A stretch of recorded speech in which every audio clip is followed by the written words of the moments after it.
സങ്കീർത്തനം 19 നിങ്ങൾ എവിടെയെങ്കിലും കേട്ട് പരിചയമുണ്ടോ?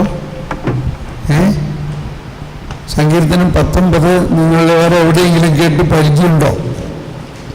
ഇല്ല. കുർബാനയിൽ പാടാറുണ്ട് ഈ സങ്കീർത്തനം. ഏതാണത്?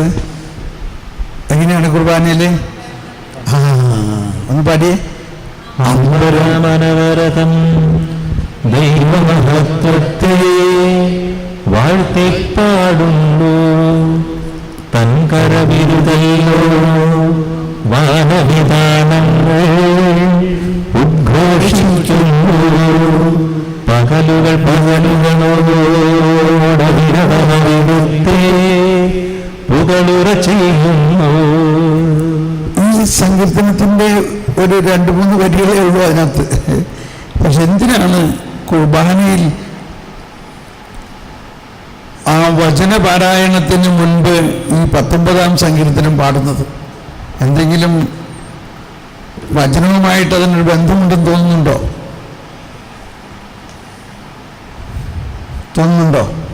ഉണ്ട്. അതായത് ഈ ആകാശം ദൈവത്തിൻ്റെ മഹത്വം പ്രഘോഷിക്കുന്നു.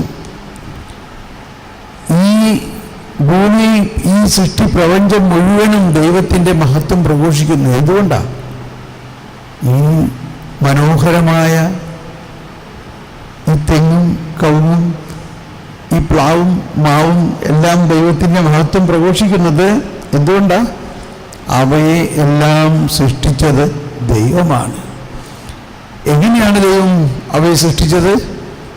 തൻകരവിരുതല്ലോ വാനവിധാനങ്ങൾ ഉദ്ഘോഷിക്കുന്നു.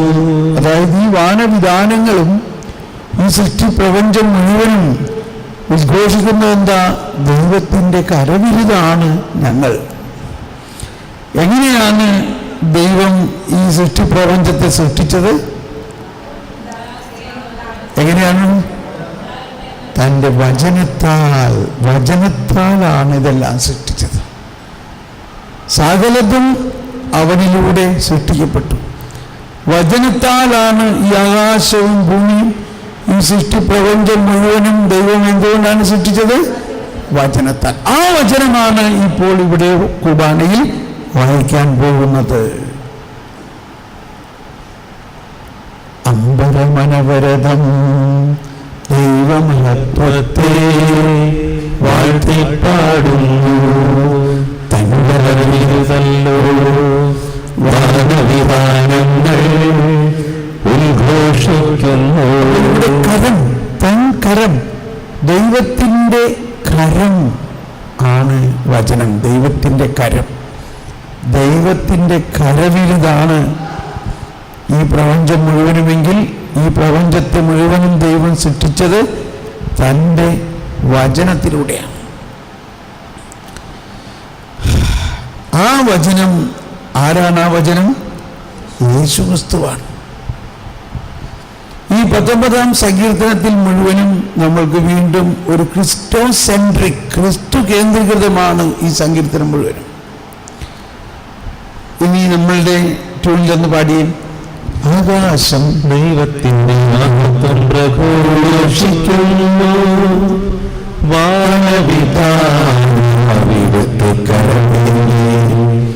വിളംബരം ചെയ്യുന്നു. ദൈവത്തിൻ്റെ മഹത്വം ഇവിടെ ആരാണ്? കർത്താവ് ഈശോ മിശിഹായാണ്. ആ ദൈവത്തിൻ്റെ മഹത്വം തന്നെയായ കർത്താവ് ഈശോ മിശിഹ, അതോടൊപ്പം ആ ഈശോ മിശിഹ ദൈവത്തിൻ്റെ വചനവും സകലതും സൃഷ്ടിക്കപ്പെട്ട അവനിലൂടെയാണ്. അവനെ കൂടാതെ ഒന്നും സൃഷ്ടിക്കപ്പെട്ടിട്ടില്ല. ഈ സൃഷ്ടി പ്രപഞ്ചത്തിൻ്റെ ഒരു പ്രത്യേകത എന്താ? ഭക്ഷണമില്ല, അല്ലെങ്കിൽ വേറൊരു അതിന് മുമ്പുള്ള എടുക്കാം. പകൽ പകലിനോടവിരാമം സംസാരിക്കുന്നു, രാത്രി രാത്രിക്ക് വിജ്ഞാനം പകരുന്നു.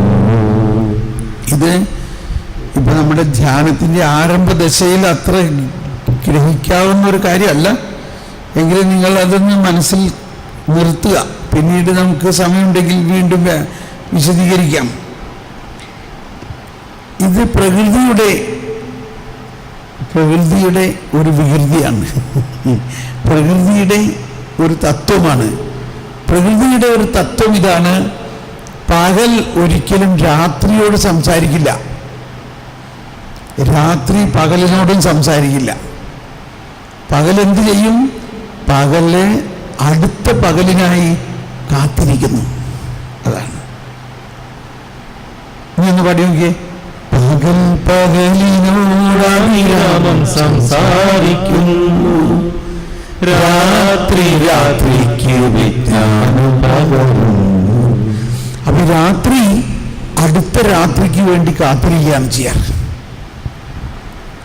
അത് ഒരു വലിയൊരു തത്വമാണത്. അതിപ്പോൾ നമുക്ക് എളുപ്പം മനസ്സിലാവണമെന്നില്ല, എങ്കിലും ഈ ഒരു ആശയം ഉള്ളിൽ കിടക്കട്ടെ.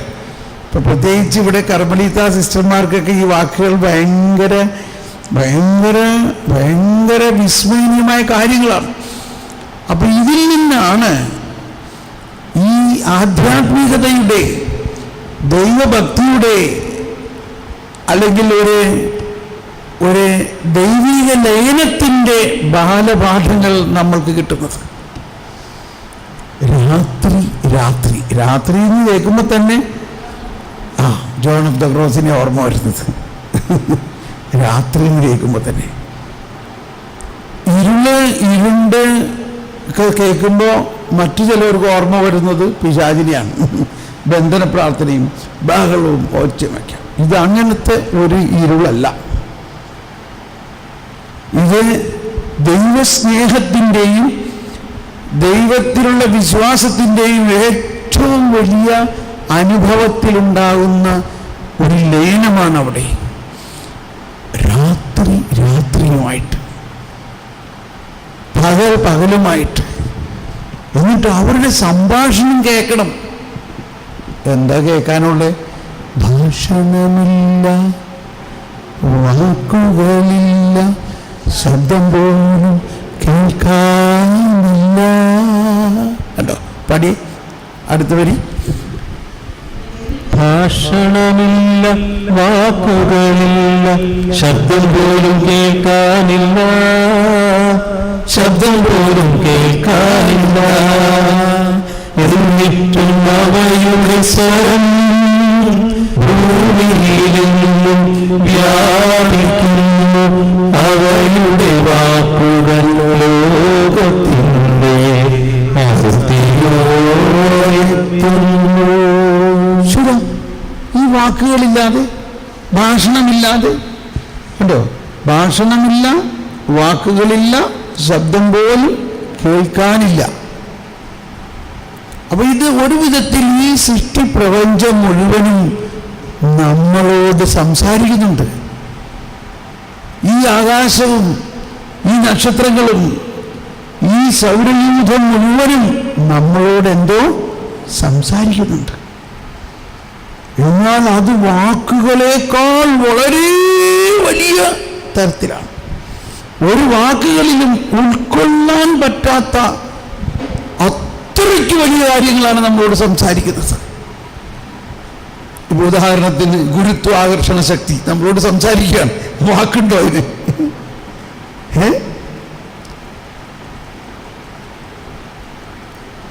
ഈ രാവിലെ ഒരു പൂവ് നല്ല മനോഹരമായിരുന്നു, ഉച്ചയായപ്പോൾ അത് വേറൊരു നിറമായിരിക്കണം, വൈകുന്നേരമായപ്പോൾ അതിന് വേറൊരു നിറം വന്നിരിക്കണം.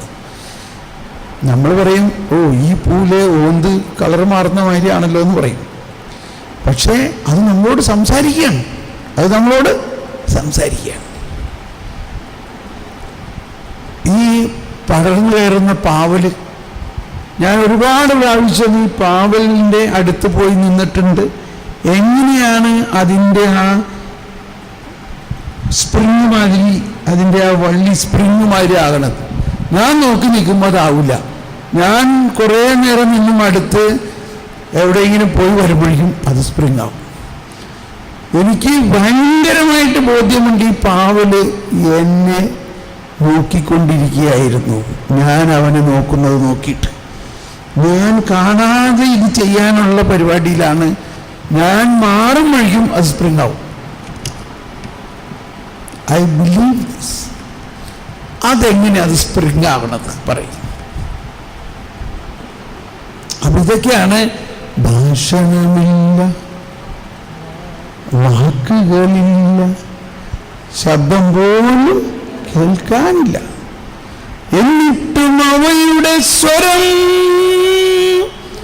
ഭൂമിയിലെങ്ങും വ്യാപിക്കുന്നു. അവ ലോകത്തിൻ്റെ അതിർത്തി. ഏതാണ് ആ സ്വരം? ആ സ്വരം ഏതാ? ആ സ്വരം ഏതാ? അമ്പരമനവരതം മഹത്വത്തെ വാഴ്ത്തിപ്പാടുന്നു. തൻകരവിരുതല്ലോ. കണ്ടോ, ദൈവത്തിൻ്റെ വചനമാണ് ഇതിലൂടെയും പ്രസരിക്കുന്നത്. അപ്പൊ ഇത് ഒരു ട്രാൻസ്മിഷൻ, ദൈവിക ശക്തിയുടെയും ദൈവിക ജ്ഞാനത്തിൻ്റെയും ഒരു ട്രാൻസ്മിഷൻ, ഒരു പ്രസരണത്തിൻ്റെ മനുഷ്യബുദ്ധിക്ക് അതീതമായ ഒരു തലമാണ്. ഇനി ഇതിൻ്റെ മറ്റൊരു തലമാണ് ഇതിൻ്റെ ഉള്ളിൽ. അതാണ് സങ്കീർത്തനങ്ങളിൽ ഒരു വശത്തെ പ്രകൃതിയുടെ കാര്യങ്ങളൊക്കെയാണ് അതിൽ പറഞ്ഞിരിക്കുന്നതെങ്കിലും മറുവശത്ത് ആധ്യാത്മികതയുടെ കൊടുമുടിയാണ് ഇതിലുള്ളത്. ഇനി മൂന്നാമതൊരു വശത്ത് ക്രിസ്തുവാണ് ഇതിൽ പ്രഘോഷിക്കപ്പെടുന്നത്. ക്രിസ്തുവാണ് ഇതിൽ പ്രഘോഷിക്കപ്പെടുന്നത്. രാത്രിക്ക് വിജ്ഞാനം പകരുന്നു. നമ്മുടെ ആത്മാവ് എന്താണത്?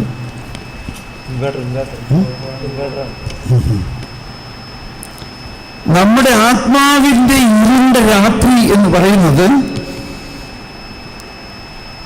ഈശോ പറഞ്ഞു, നീ പ്രാർത്ഥിക്കുമ്പോൾ നിന്റെ മുറിയിൽ കടന്ന് കതകടയ്ക്കുക. നമ്മുടെ മുറിയിൽ കടന്ന് കതകടച്ചു കഴിയുമ്പോൾ എന്ന് പറഞ്ഞാൽ നമ്മുടെ ചിന്ത ഭാവനകളെല്ലാം അടയ്ക്കുക, ദൈവത്തെ കേന്ദ്രീകരിക്കുക, ദൈവത്തെ പൂർണ്ണമായി